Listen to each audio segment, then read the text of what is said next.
Ada seorang ulama namanya Ibrahim Al-Asom. Kalau pernah dengar. Beliau disebut Al-Asom itu karena emang beliau orang yang sangat terjaga. Ibrahim Al-Asom ini ulama miskin pengen haji. Setiap ada orang yang berangkat haji, beliau kayak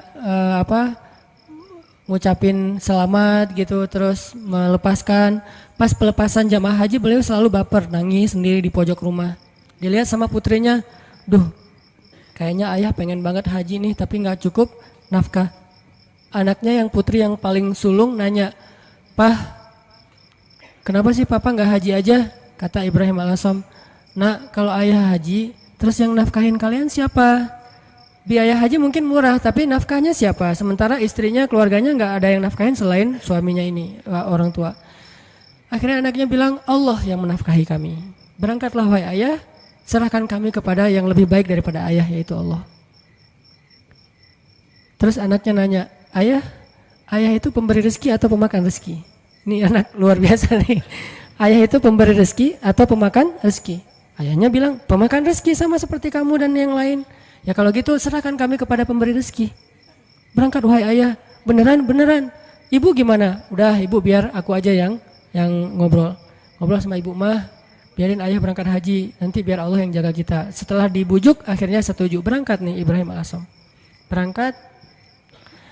Di tengah jalan berdoa, "Ya Allah, saya titipkan keluarga saya kepada Engkau. Engkau sebaik-baik yang menjaga, yang memelihara. Saya aja Engkau pelihara, apalagi keluarga saya." Akhirnya berangkat. Hari pertama nafkah yang disiapin sama ayah mereka masih cukup. Hari kedua, hari ketiga, hari keempat mulai kurang nih. Udah nggak cukup makanannya. Rotinya habis. Cuma ada air putih doang. Korma udah habis. Mulailah ibunya mengeluh. Ngeluh kepada anak yang perempuan, "Nih gara-gara kamu nih. Gara-gara kamu akhirnya ayah berangkat. Terus kita gimana, nasib kita gimana, dan seterusnya ngeluh." Anaknya nanya lagi kepada ibunya, "Mah, ayah kita itu pemakan rezeki atau pemberi rezeki?" Kata mahnya, "Ya pemakan rezeki sama dengan kita, tapi kan tetap harus ikhtiar." Ya udah kalau gitu pemakan rezeki telah pergi, sedangkan pemberi rezeki terus menjaga kita. Allah kan gak pergi, yang pergi itu yang makan rezeki, Allah gak pergi. Jadi tenang aja mah, sabar sedikit. Karena kalau Allah mau ngasih kejutan, Allah biasanya suka ngasih ujian dulu. Kenapa dikasih ujian? Supaya Allah ngelihat kita tuh pantas gak sih dapat kejutan dari Allah. Ini penting nih ya. Kalau Allah pengen ngasih kita surprise, Allah biasanya nguji dikit. Kenapa diuji? Karena Allah pengen lihat kita tuh pantas gak sih dapat surprise yang luar biasa dari Allah. Kalau kita bersabar, Allah kasih tuh kejutan yang luar biasa. Sabar mah, sabar. Gak lama kemudian lewatlah satu rombongan dari raja. Rombongan pangerannya lewat berburu kehabisan air. Akhirnya ada satu pengawal datang ke rumah Ibrahim Al-Asom, ngetuk pintu minta tolong diberikan air. "Assalamualaikum." "Waalaikumsalam. Saya rombongan pangeran, kita kekurangan air, boleh minta air dari sumur kalian?" Kata istrinya, "Boleh, silakan ambil aja sesukanya." Air berlimpah, akhirnya ngambil, dibawa ke pangeran. Sampai di rombongan pangeran ini mereka minum, airnya manis. Gak seperti air sumur yang lain, kayak dikasih gula gitu, manis banget airnya. Ini air kok manis? Akhirnya pangerannya heran, "Nih kamu dapat dari sumur mana sih kok airnya kok rasanya manis dan segar gitu?"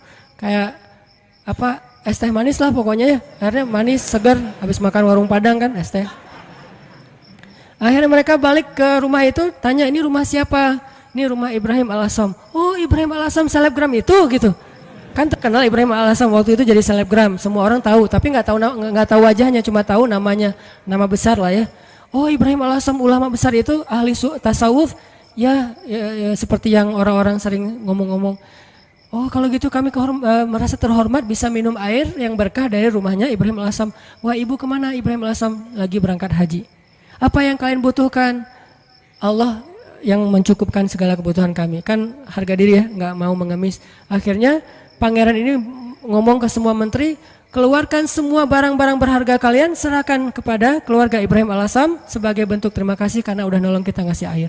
Akhirnya mereka ngasih emas segala macam berpeti-peti gitu, taruh di rumah Ibrahim Al-Asom dan mereka melanjutkan perjalanan. Setelah mereka pergi, anak perempuan ini bilang lagi, "Mah, ayah itu pemakan rezeki atau pemberi rezeki?" "Wah, pemakan rezeki." Allah yang semangat sekarang. Mamanya udah semakin yakin.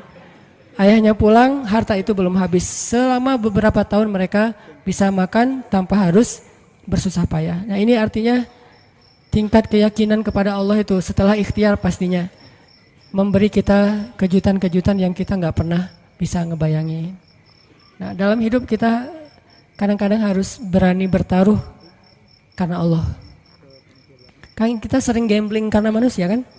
Kita gambling ngutang ke satu perusahaan yang nanti bayarnya lebih mahal, lebih bertambah. Kita ngutang 10 juta, bayarnya jadi 13 juta. Kita gambling, ketutup lah. Orang saya nanti untungnya sekian-sekian. Gambling kan? Kenapa kita berani gambling kepada makhluk yang bahkan tidak ada niat baik untuk menolong kita? Tetapi kita tidak berani gambling kepada Allah yang bahkan berjanji pasti akan menolong kita selama kita di jalannya. Kenapa nggak berani gambling kepada Allah? Nikah tunggu mapan dulu. Kenapa nggak gambling aja? Nikah nanti Allah mapankan. Bukankah janji Allah gitu? Kalau mereka fakir, kalau mereka fukoro, kalau mereka nggak punya makan, Allah yang akan memberi makan. Kan beres. Jadi datang ke calon mertua, Pak, saya pengen melamar anak Bapak. Udah punya kerja apa? Belum, Pak. Terus gimana memberi makan anak saya? Allah yang memberikan makanan. Dan ngomongnya jangan ragu-ragu, yakin. Allah Pak, Bapak mau saya sebutin hadis-hadisnya. Siapin aja buku hadisnya beberapa lembar ya. Silakan Bapak boleh dibaca-baca pas waktu senggang. Mungkin waktu itu nggak langsung diterima. Hidayah orang kan bertahap ya. Waktu itu minimal dia udah ngerti dulu. Hari seminggu kemudian setelah dia baca hadis-hadis akhirnya dia nelpon untuk ngomong lagi minta hadis yang lain. Tapi nggak nerima-nerima gitu. Cuma pengen belajar agama doang. Intinya teman-teman yakin sama Allah, bukan nunggu mapan baru nikah Allah mapankan. Nunggu punya bekal baru berangkat ke luar negeri ke Mesir, berangkat dulu nanti Allah kasih bekal. Toh itu yang sering saya jelasin yang kalau di YouTube kan namanya tuh gimana saya berangkat ke Mesir nggak bawa bekal. Ikhtiar udah mentok dan mentok-mentoknya cuma dapat $1.000, udah mentok banget tuh. Tabungan dikuras, kemudian ikut beberapa perlombaan supaya dapat hadiah. Memang waktu itu saya nggak ikhlas, pengen juara supaya dapat hadiah, dapat 500.000, dapat 1 juta. Wah bisa dikumpulin $1.000, habis bayar tiket sama travel, nggak ada uang sisa sama sekali, Rp1 juga nggak. Kan ikhtiarnya udah mentok nih. Apakah doa pernah mentok? Doa itu nggak ada mentoknya, ada aja terus. Ya udah ya Allah, saya udah ikhtiar, dapatnya cuma $1.000, sisanya pasti banyak, cuman ada di sisi Allah, bukan di sisi saya.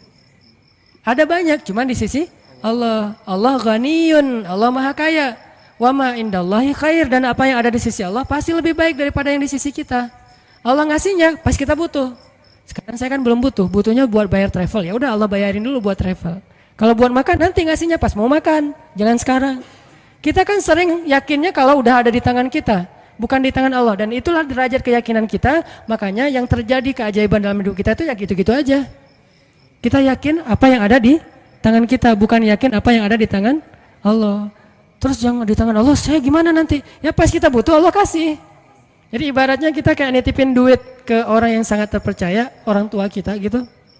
Atau ke istri, Mama pegang ya, kita lagi kayak traveling berdua nih sama pasangan. Yang kamu yang pegang duitnya, kasih berapa? 10 juta, jalan ke Bali gitu. Kita khawatir nggak jalannya? Enggak, orang duitnya udah dipegang pasangan kita kan, dan kita percaya nggak mungkin dia duit itu dipakai sendiri, tiba-tiba dia beli gaun, beli apa, habis aja duitnya. Nggak mungkin, dia paham manajemen keuangan kita. Pas bayarin taksi, keluarin sama dia. Bayarin kasih tips ke bel saya di hotel, bayarin sama dia 15.000, 20.000. Ada terus ketika kita butuh. Gitu juga kita menitipkan nasib kita kepada Allah. Masalahnya cuma yakin. Bukan ada apa enggak, adanya pasti, yakin enggak, itu doang masalahnya.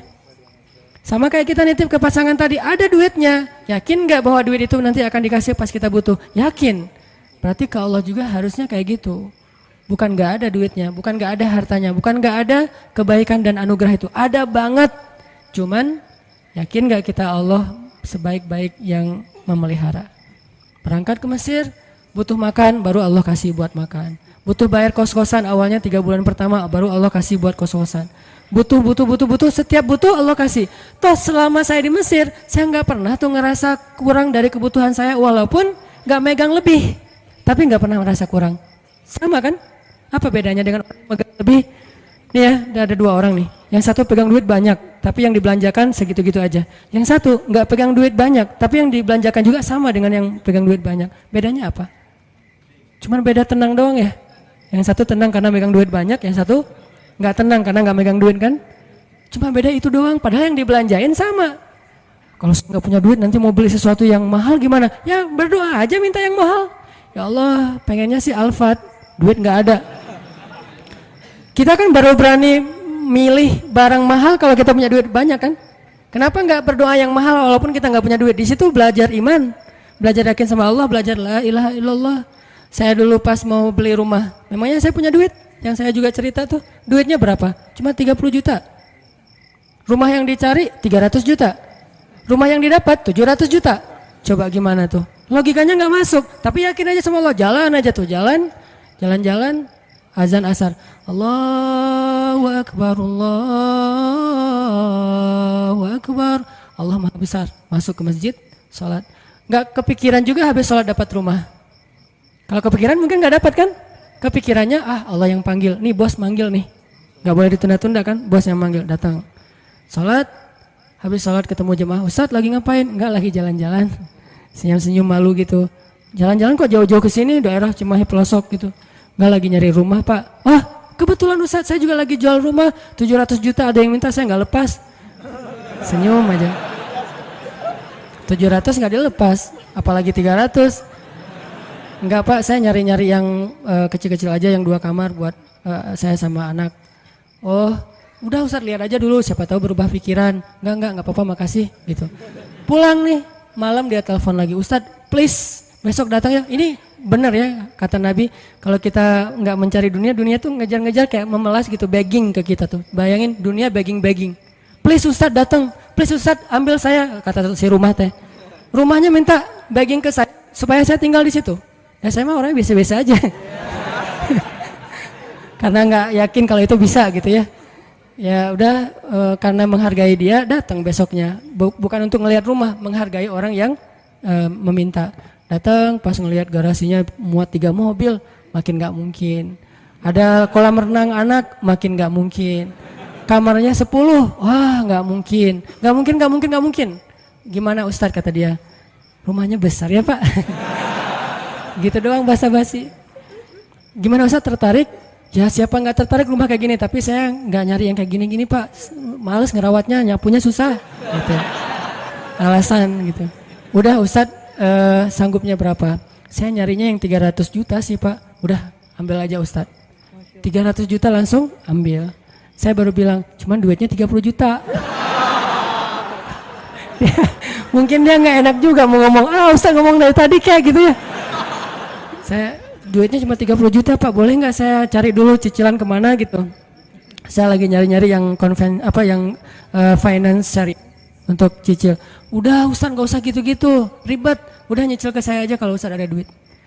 Berapa lama nih? Ya terserah Ustadz. Mau setahun, 2 tahun, 10 tahun terserah Ustadz deh. Alhamdulillah sampai setahun lunas. Allah kasih rezeki. Yang tadinya kita tuh nggak punya rezeki sebanyak itu untuk bisa ngelunasin hutang besar. Tapi begitu Allah kasih kesempatan, bukan sengaja mau berhutang, Allah mudahkan, ya udah. Akhirnya ada aja jalan. Saya usaha awalnya jual beli pulsa gitu kan, ada 60 cabang pulsa dulu di Bandung, belum ada Indomaret, Alfamart. Terus mulai naik lagi jual beli mobil bekas, mulai naik lagi main di properti sedikit-sedikit, nggak banyak, nggak gede sih. Tapi di situ Allah ternyata benar ya, kalau kita mintanya ke Allah, Allah Maha Kaya, bisa ngasih lebih dari yang bisa dikasih oleh manusia. Kalau minta ke manusia, minta banyak-banyak amat sih, kan gitu kan ya. Minta ke perusahaan finance, pasti dia minta jaminan. Jaminannya dia akan ngasih maksimal setengah dari harga anggunan yang kita gadaikan. Itu artinya kita selama ini belum bisa tenang, belum bisa tumakninah kalau belum ngelihat materi itu di kantong kita, di saldo kita. Seolah-olah kalau itu di tangan Allah nggak ada, itu masalah kita. Masalah kita di situ teman-teman. Seolah-olah kalau masih di tangan Allah itu belum ada. Padahal di tangan Allah itu lebih ada daripada di tangan kita. Kenapa? Di tangan Allah itu nggak akan raib. Nggak ada yang bisa nyolong di tangan Allah. Di tangan kita banyak yang bisa nyolong. Di tangan Allah itu nggak mungkin diambil orang, dicopet, dijamret, nggak mungkin. Di tangan kita gampang banget dijamret. Di tangan Allah nggak mungkin salah ngitung, di tangan kita gampang salah ngitung. Di tangan Allah nggak mungkin mubazir, sia-sia, salah penggunaan. Di tangan kita mungkin banget salah digunain. Akhirnya mubazir, sia-sia. Artinya apa yang di tangan Allah khair. Wa ma indallahi khair, benar-benar lebih baik. Cuman Allah kenapa nggak nunjukin fisiknya? Karena Allah nggak pengen kita melihat itu dengan mata kita. Allah pengen kita melihat itu dengan hati dan iman kita. Jadi yang bisa mendapatkan apa yang di tangan Allah itu hanya orang yang bisa melihatnya dengan iman dan hatinya, bukan dengan matanya. Kalau kita cuma ngandelin mata terus menerus, berarti yang kita akan alami dalam hidup itu hanya yang terlihat saja. Yang tadi saya bilang logis dan ilmiah, dan itu nggak ajaib. Walaupun itu juga hal-hal aja sih, baik-baik aja buat kita. Tapi kan kita pengen naik level lebih baik, lebih enjoy lagi dengan hidup. Berarti kita harus belajar menggunakan mata batin.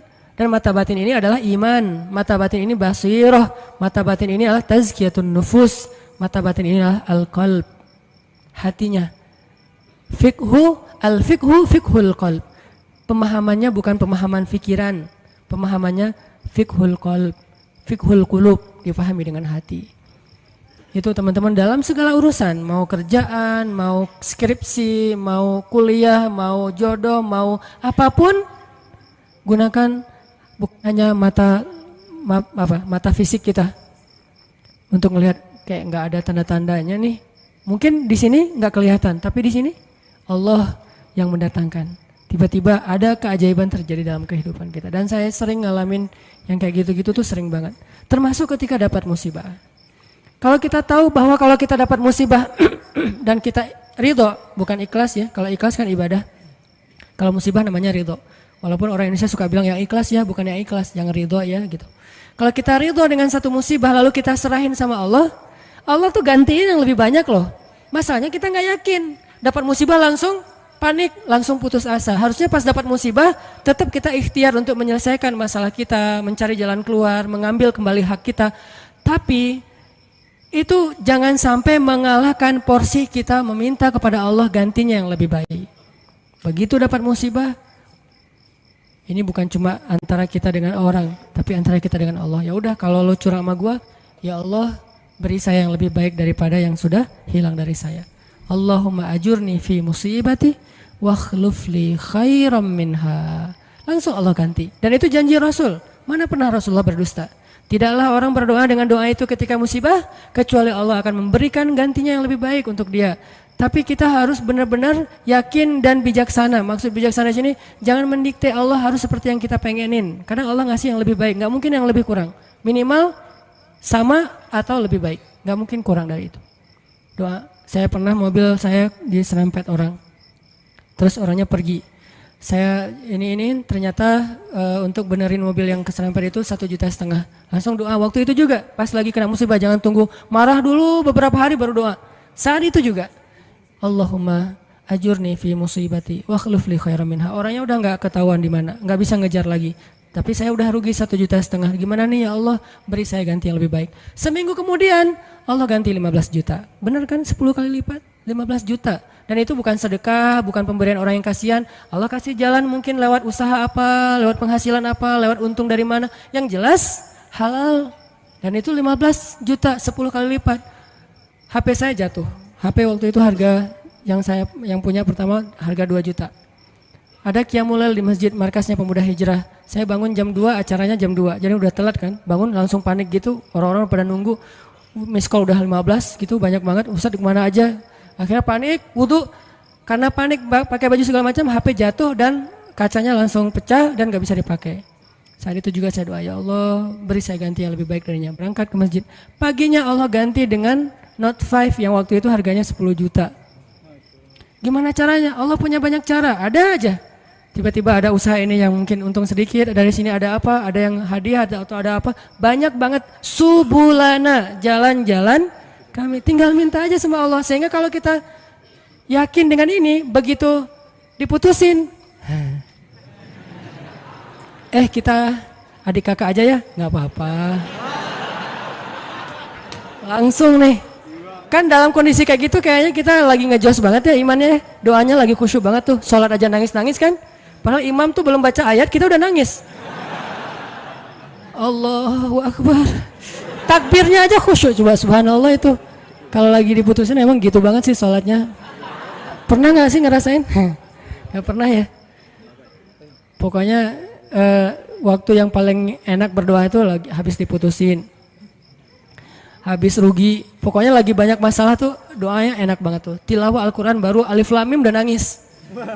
Belum juga ayatnya la uqsimu biyaumil qiyamah tentang al-haqqah, enggak, bukan ayat-ayat kiamat. Alif lam mim doang. Atau nun nangis, nun doang nangis. Satu huruf gitu ya. Jadi dalam kondisi yang lagi sangat lemah, itu kondisi sebetulnya spiritual kita lagi sangat kuat. Jadi secara fisik atau secara emosi kita lagi lemah-lemahnya, di saat yang sama berarti spiritual kita lagi kuat-kuatnya. Gunakan kesempatan itu. Biasanya kalau emosinya lagi stabil, lagi nyaman, spiritualnya lemah. Seringnya tuh kayak gitu kan. Lagi gak ada masalah, lagi nyaman nih, semuanya kayaknya asik-asik aja. Kita doa juga, Rabbana atina fid dunya hasanah. Ada yang lebih parah, ya Allah samain aja deh dengan yang sebelah gitu kan. Saking malesnya berdoa, doa sholat juga bacanya yang standar-standar aja, al-ikhlas. Karena cuma itu yang ikhlas, yang lain gak ikhlas. Tapi begitu emosional kita lemah, di waktu yang sama, spiritual kita langsung kuat. Entah kayak gimana, itu mungkin fitrah manusia ya. Asal emosionalnya lemah langsung kuat. Dan itu spontan kadang-kadang teman-teman. Saya dulu pernah tinggal di rumah kontrakan di sebelah,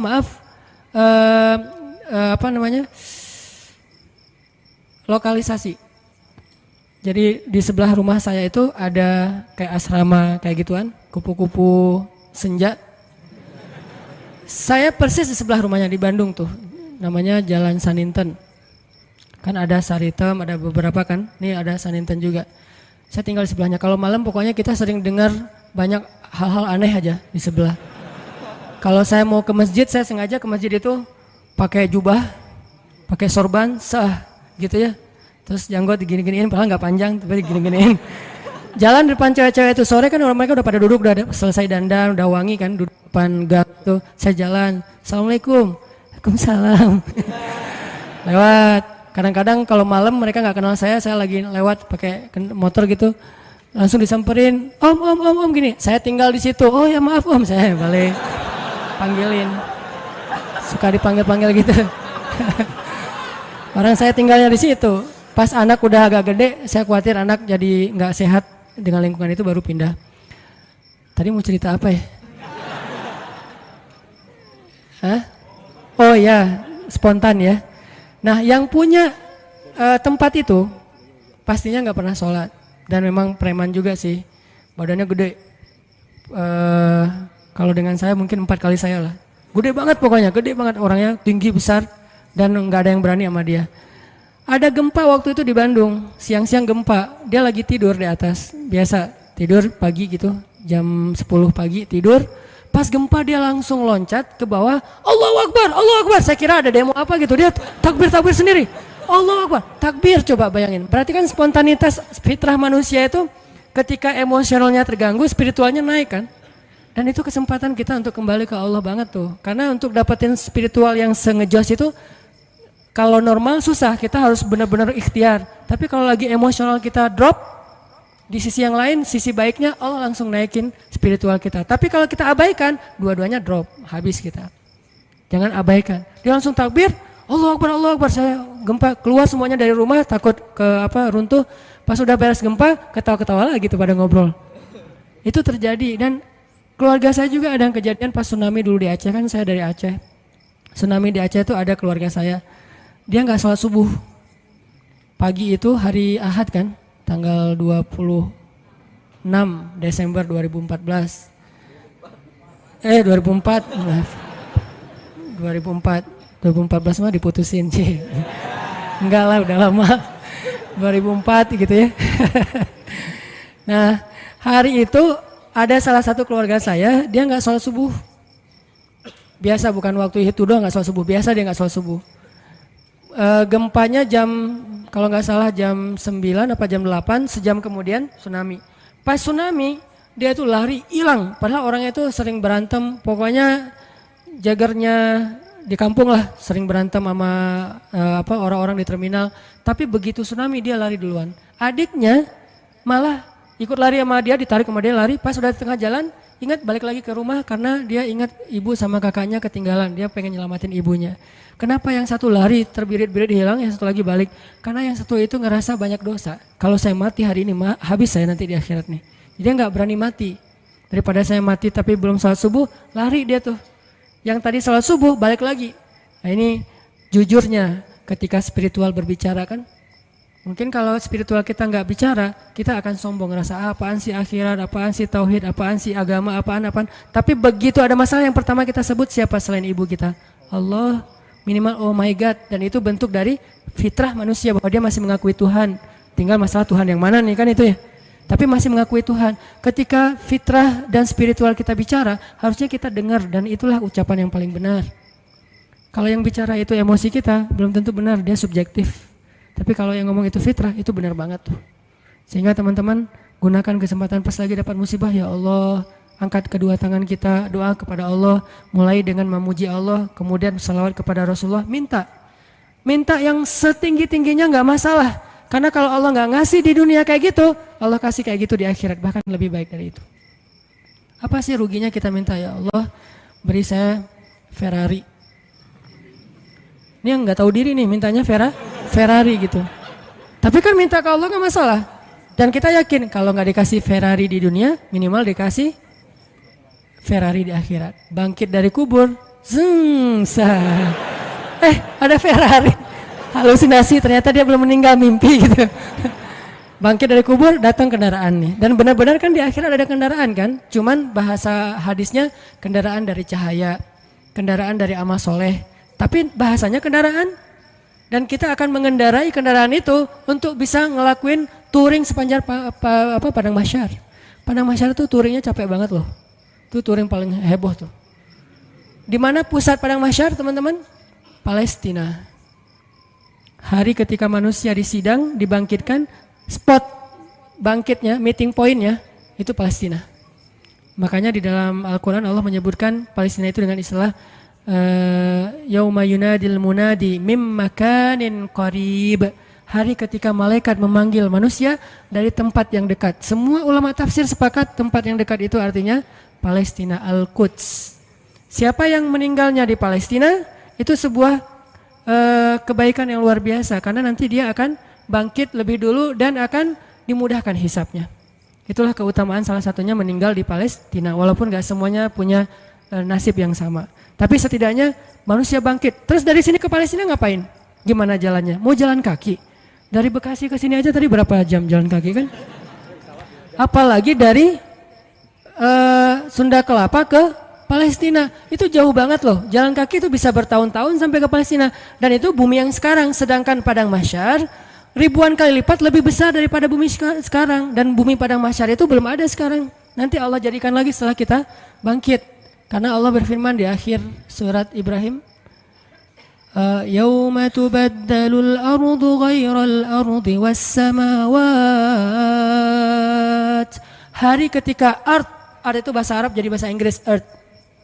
Itu bahasa Arab. Yauma tubaddalul ard ghairal ard was samawat. Hari ketika bumi yang lama diganti dengan bumi yang baru. Bumi yang lama namanya bumi yang sekarang, dunia, ardud dunia. Bumi yang baru namanya ardul mahsyar, padang mahsyar. Ukurannya miliaran kali lebih besar daripada bumi yang sekarang. Karena semua planet, bintang-bintang itu disatuin jadi satu bumi. Dan matahari cuma jadi satu dan dekat banget. Dan artinya jarak kita ke Palestina aja udah miliaran kali lebih jauh dari sekarang. Kalau nggak punya kendaraan terus mau jalan kaki kapan sampainya. Itulah kenapa ada orang di padang mahsyar ribuan tahun nggak beres-beres. Kenapa? Jalan doang dari ribuan tahun belum disidang. Harus ke Palestina. Sampai di sana sidangnya juga lama. Belum lagi ngelewatin Sirat. Sirat itu panjangnya dari bumi ke langit. Dan langit terjauh yang pernah ditemukan oleh sains berapa miliaran tahun perjalanan cahaya kan, bukan jalan kaki. Kalau nggak punya kendaraan gimana sampainya ke surga? Jadi untuk bisa sampai ke surga aja teman-teman, nggak ada kendaraan, itu mungkin menghabiskan usia kita miliaran tahun loh, belum sampai ke surga. Terus gimana dong Ustadz? Kita harus punya banyak kendaraan dan kebaikan. Karena cuma itu yang bisa memudahkan perjalanan kita. Itu touring panjang banget. Jadi minta, ya Allah yang kecepatannya berapa ribu kekuatan kuda misalnya. Ferrari. Gimana cara dapetin Ferrari itu? Doa terus menerus. Kalau nggak dikasih di dunia, yakin dikasih di akhirat. Kalau saya mah mending milihnya di dunia mah yang biasa-biasa aja, di akhirat yang luar biasa. Kenapa? Yang biasa-biasa juga di dunia udah cukup buat kita. Tapi yang luar biasa di akhirat itu emang kita butuhin banget. Ya Allah, matanya besar, hidungnya mancung, alisnya bertaut. Jadi alisnya tuh nggak ada pemisah, nyatu gitu. Alisnya bertaut. Kalau perlu ditato gitu ya, alisnya biar lurus. Alisnya bertaut ya Allah, atau kayak pedang gitu. Pedang Ali bercabang. Tingginya sekian ya Allah, kulitnya putih Korea lah. Minta yang sebaik mungkin. Nanti kalau nggak dikasih jodoh kita kayak gitu di dunia, maka jodoh kita yang di dunia itu nanti akan Allah perindah di akhirat. Dan saya sering cerita, di surga itu nggak ada jomblo. Jadi nggak usah khawatir. Tetap ada wedding lah di surga. Dan WO-nya itu para malaikat banget. Malaikat yang nyiapin segala macam. Kita dirias sama malaikat. Nang sini nang, dirias sama malaikat. Malaikatnya tuh yang bagian rias yang keren-keren gitu. Dirias, udah secantik-cantiknya. Rambutnya nggak kusut lagi selama-lamanya, nggak ada cerita aduh keringetan ya, aduh AC-nya mati ya, ternyata ini apa segala macam, nggak ada tuh di surga. Selalu bahagia. Baitun, rumah yang tidak ada teriakan dan tidak ada keluhan itu cuma ada di surga. Di rumah tangga di dunia tetap ada. Gimana pun soleh keluarga Nabi, Aisyah kadang-kadang mengeluh manusiawi, tapi di surga nggak ada. Nikah di surga. Siapa yang jadi walinya? Allah Subhanahu wa Ta'ala. Saya nikahkan kamu dengan perempuan yang soleha ini, perempuan dunia yang udah jadi bidadari dengan mahar surga satu seluas langit dan bumi. Saya terima nikahnya. Nggak ada cerita di surga itu ngucapin akad nikah salah, itu nggak ada. Sah kata saksi, sah nggak ya, sah nggak ya, nggak deh. Ternyata saksinya mantan belum bisa move on. Gitu. Hati-hati cari saksi ya, jangan mantan. Pasti nggak sah melulu itu mah, 10 kali juga nggak sah. Intinya teman-teman, surga itu didapetin kalau kita benar-benar di dunia ini menggunakan semua kesempatan di sisi Allah SWT. Ada masalah minta ke Allah, ya Allah, doa aja yang sebaik mungkin, nggak ada sia-sianya. Itu beberapa kisah yang mudah-mudahan bisa booster semangat kita beramal soleh dan selalu hadir dalam majelis para ulama. Dengerin taklim itu bukan berdebat ya, bukan untuk kita menganggap diri kita paling benar, yang lain salah, kita masuk surga, yang lain neraka, kita petunjuk, yang lain sesat, bukan. Dengerin taklim tuh untuk apa? Ngecas iman kita masing-masing. Jadi kalau dengerin materi, oh ini teman gua banget nih, ini dia banget nih, ini istri banget nih, ini suami banget, enggak, ini saya banget. Saya sering banget tuh dengerin taklim yang kayaknya khotib itu kayak ngomongin saya tuh. Kan saya udah 2 tahun ini enggak khutbah Jumat, jarang banget khutbah Jumat, sengaja enggak ngambil jadwal khutbah karena saya pengen jadi yang mendengar. Kalau dulu setiap Jumat khutbah, kalau sekarang setiap Jumat pengen dengerin ceramah. Sering banget tuh pas dengar ceramah si khatib itu kayak kenal saya padahal kita nggak kenal. Yang diomongin saya aja tuh. Ada orang begini-begini lah saya tuh. Kalau kayak gini dia begini, dia ngomong dan segala macam, dia kadang-kadang membicarakan sesuatu yang dia tidak amalkan. Dah gua banget nih. Terus aja kayak diceramahin seolah-olah satu masjid itu isinya cuma saya sendiri. Gak ada yang lain, kan kita sering kan kayak gitu ya. Kenapa? Allah yang menggerakkan lisan seorang ustadz, ulama untuk menasihati kita. Sehingga gak perlu kita, wah ini mirip teman saya nih, harusnya dia dengar ya, harusnya saya rekam ya, ini harusnya istri saya dengar nih, harusnya suami saya dengar. Jangan mencari nasihat untuk orang lain, carilah nasihat untuk diri kita sendiri. Kalau kita lagi ada masalah sama pasangan, nanti kalau udah ada pasangan maksudnya, kalau kita punya masalah sama pasangan ya, jangan pernah googling hadis-hadis pasangan. Suami googling istri-istri yang soleh hadis, search. Jangan. Istri suami yang imam terbaik, search. Gak usah cari nasihat buat pasangan. Carilah nasihat buat diri sendiri. Suami hadis-hadis suami yang penyabar, search. Ketemu nih, kita jadi semangat lagi. Oh berarti saya yang salah. Istri yang soleh hadis, search. Oh saya yang salah. Gitu harusnya, jangan disilang. Kalau disilang semuanya saling menuntut dan saling menyalahkan. Kalau sesuai dengan masing-masing kapasitasnya, semuanya saling memperbaiki diri. Cari buat diri kita. Ikut taklim buat memperbaiki diri, bukan memperbaiki kelompok yang lain. Bukan memperbaiki orang lain, tapi memperbaiki diri kita sendiri. Itu aja, mudah-mudahan ini bisa jadi penyemangat. Saya mohon ampun kepada Allah jika ada yang salah. Mohon maaf jika ada yang keliru. Barakallahu li wa lakum.